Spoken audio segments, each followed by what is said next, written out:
Purpose Exchange Society. Stephanie, Tania, Ronette, Tanya, Indigo, and Nakia. Where we talk about it.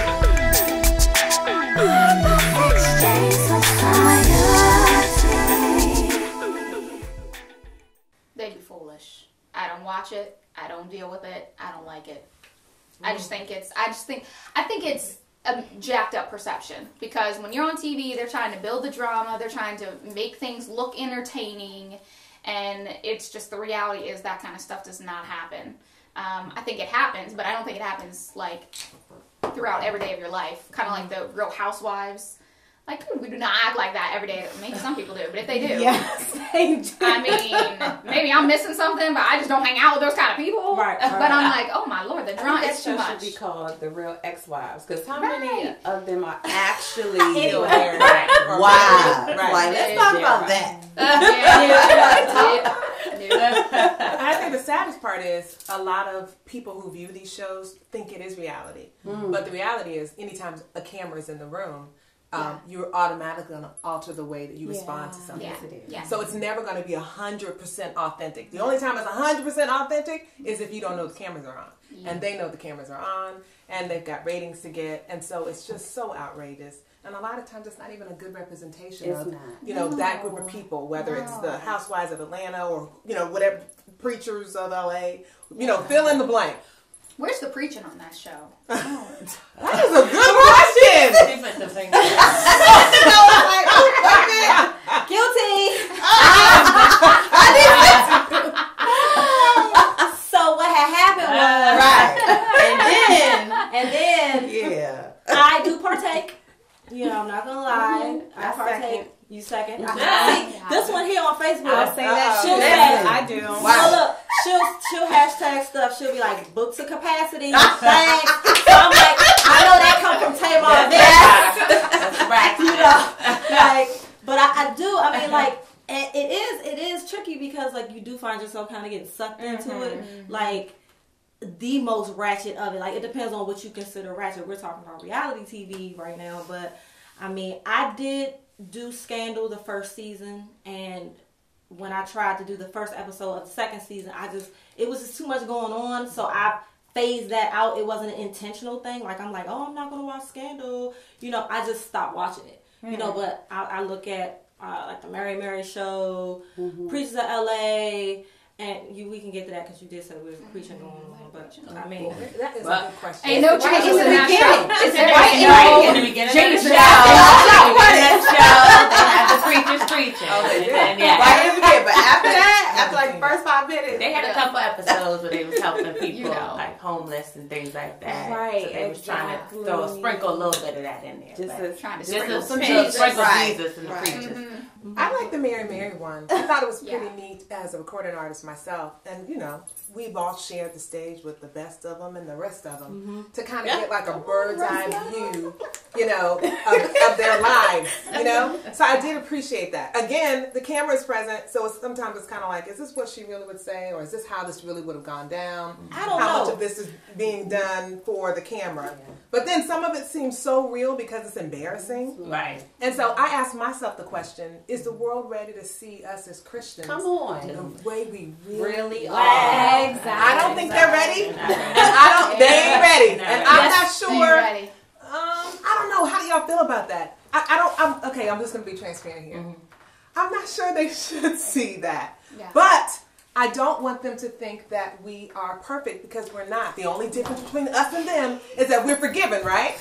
But can they handle the truth? Can you handle the truth? It just gives them more of an opportunity of to hate us? To say, this is why I don't do this. Thank you. This is why I don't go to church. This is why I don't hang with Christians, because they just as ratchet or whatever as we are. It gives them another excuse. I agree. And that's what the danger they've said to me. Yeah, and I think the biggest mistake in ministers, evangelists, just general people who are trying to tell the world about Christ, is not letting people see your struggle. I feel like, how can Jesus be seen in your victory if he can't be seen in your struggle? So I feel like people are just getting things jacked up. We're so busy walking around trying to show people our perfect side. But what about when somebody sees us fall on our face, but then we get up and we still praise him? That's where I think Jesus is seen. But do we get up? See, on this reality show, and I haven't watched enough of them, so you guys correct me, but on these reality shows, are we showing them getting up? And then it's a process. So how can one season really capture where someone starts here and the editing? Exactly. And the editing. Now, I have to jump in real quick because there were so many things that popped in my head when you were talking. First of all, piggybacking off of what you said at first with the preachers, I too like the different perspectives where you see everybody being effective in their own areas. All those churches are not the same. They don't have the same kind of parishioners in them. So you see how each one is effective in their own, so we can all be effective in Christ. It doesn't matter what walk of life we come from. Now, the Mary Mary show, I love the struggle that, Tina and her husband showed. And I feel like they did show the world, this is who we are, and now watch us go through it. Because that's what makes the difference between Christians and non-Christians. It's not that we're perfect, and it's not that we don't go through stuff. We go through the same stuff we went through before. It's just how we go through. We have a hope. We have somebody to put our trust in, that we can get through something as opposed to giving up in the midst of our storm. So I really have to take my hat off to Tina and her husband for going through it. Yes, Teddy, come on. Play them drums and work on your marriage. I love it. Yes. Get your life, get your check and your marriage. You better say that. And for Tina to step back off of a very, great singing career, and again, us as performing artists and singers, it was a great learning experience for me watching it, because I'm not married, no kids, and then watching that show where they are both married and they have children, and to see the struggle of, that was tough. I really want to do this, but here are my obligations here. The struggle is real. It's real. The struggle is real. Let's talk about it. Struggle is real. I have 4 under the age of 9. And it is real. I'll take prayer at any moment. Anybody want to lay hands? But it is a real struggle, because you want to be a mother, you want to be present, but you also want your kids to watch you walk in your purpose, so that they, will see that example. And so I've resorted to, if people book me, they know my kids are coming with me. And sometimes my kids get up on stage and dance to my songs with me. Do you know? Because your son can sing. The thing is, he can sing. But yeah, it's very tough. It's a tough balance. It's a very tough balance. And I just because I was going to all my shows and stuff and ministering and without the kids with me.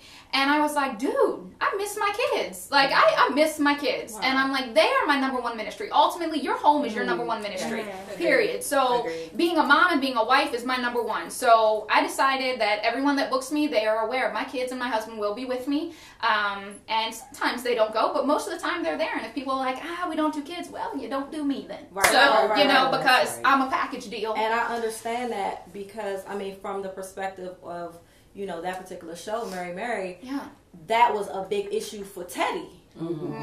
He was, that's not an excuse for, his behavior, but at the same time, you had an opportunity to witness that take place. It was like the build up from one season to the other. Y'all know what I'm talking about if y'all watch the show. I didn't really it's like, it was he voiced his concern a couple of times. Y'all on the road again, when are you gonna get back to what we, home life and the kids, and and she's like, I gotta go here, Mary's gonna do this, and that's why he did what he did. I think that played into it, but I don't know if there's a reason, like a real reason for you to do they need a reason? I'm just speaking generally. I'm just speaking generally. I missed that particular season, so I can't, speak educatedly on that. But I know it is difficult for a woman who's called we are the heart of the home. But God does use us too. So husband also has to be sensitive to wife and her mission, because we're under the same mission, right? Sub means under, mission.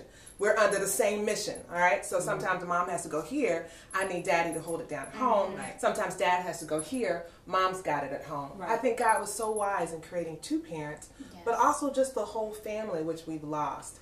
We don't have moms, you know, I don't know about y'all's mom, but my mom's still working. She doesn't live in the same town as me. I'm not in the same town as my family. So we really are like this nuclear family all by ourselves. And so we don't have that support that families had, like, say, 50 to 100 years ago, where you literally, you know, it takes a village to raise a child. You don't have that. And I wonder if that's what Tina had. Hey, thank you.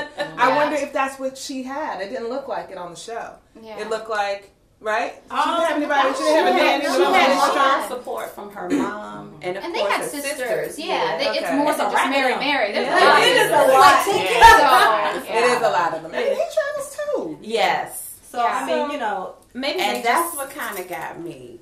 Which one? I'm gonna be quiet. It is kind of controversial. I feel her. Talk about it. That's why I'm being so careful with what I say, because I don't want to be mislabeled here either. Because I have my own little feelings about all that, but I don't want to step on any, you know, what do we call it? Not congregational, but you know, the different churches and the different denominations. I don't want to step on none of that. Okay, all right. So it is a little bit. It's a thin line. It's not black and white. There's an expectation. Yes, there is. That's sometimes not said about us women. I agree. When we get married. Yes. So yeah. I think when it comes down to it, yes, her being gone a lot is a big deal. That's your husband, and you married him. He married you because he wants to be with you, not be across the country from you. Well, then why did you go? Why didn't you go with her? Well, but when we travel all over the world, we'll follow them to Timbuktu if they say so. True. So I'm not saying they have their own job. Like, people ask me that a lot because I travel. You know, so it's like, why isn't your husband, you know, or your husband's not going? Right, like, they got that man jobs. got his own job. He got his own job, a good job. And, you know, he like his job too, you know. So, you know, I think people have to kind of understand, you know, you're not clones just because you're married, you know, but there's a balancing act. Balance. Yes. There you go. That's something that I have not quite. Well, and it's a matter of covering as well. For me, I will not go anywhere without either my husband or a covering there. I will not show up at an event to minister without somebody with me covering me and making me accountable. Not because I'm looking to have nothing, but I just don't want to put myself in a position where I look available, where I look like I'd consider it, where anybody even has the opportunity to come up to me and put me in that position. Again, like I said with Mary, no, she shouldn't have been across the country, but she didn't unzip his pants either. So they're both at fault. They both did something in the marriage that caused a breakdown. Well, the good news is they're on the mend. Exactly. And her forgiveness was so incredible. Her grace and forgiveness amazed me. Like, it amazed me. I was like, woman, you are just... Her grace and forgiveness was just... And I loved her for allowing them to show her going through that process. She showed her pain. I was in my room crying, watching the show, and she's throwing her face on Skype and whatnot. I would have never in the floor. Then when he showed up at the hotel room, when they were out to perform somewhere, and she was like, oh, and I'm in my room like, oh. But you know, they're on TV, so the reality is their marriage is, like you said, it's on the mend, and God did something in that. And I believe that God used that situation, her vulnerability and her exposure, her exposing her essence and saying, like, this is my wound, let me open it up for the world to see, but within my wound is Jesus. And I think that's really where ministry comes in, where people are like, okay, wow, Jesus is pretty dope, because here she's broken, she's cut out, she's wounded, and somehow she finds Jesus in all of this, and somehow Teddy finds Jesus in all of this. So to me, I'm like, that's what ministry about. Then of course you have the naysayers who are like, oh, he just got caught, he got busted. Yeah. So, you know, of course it's gonna be Jesus. You weren't thinking about Jesus when he was doing it. I know. And he wasn't. Obviously he wasn't thinking about Jesus. Right? Jesus is not there. So that statement is very true. He wasn't It can be true. But I think the awesome thing about reality TV for Christendom even though it can be so horrible and the worst billboard for our faith, God can still get the glory. Yeah. His word never returns to him void. So even when we're messing it up, somebody still can be reached. Exchange of fire.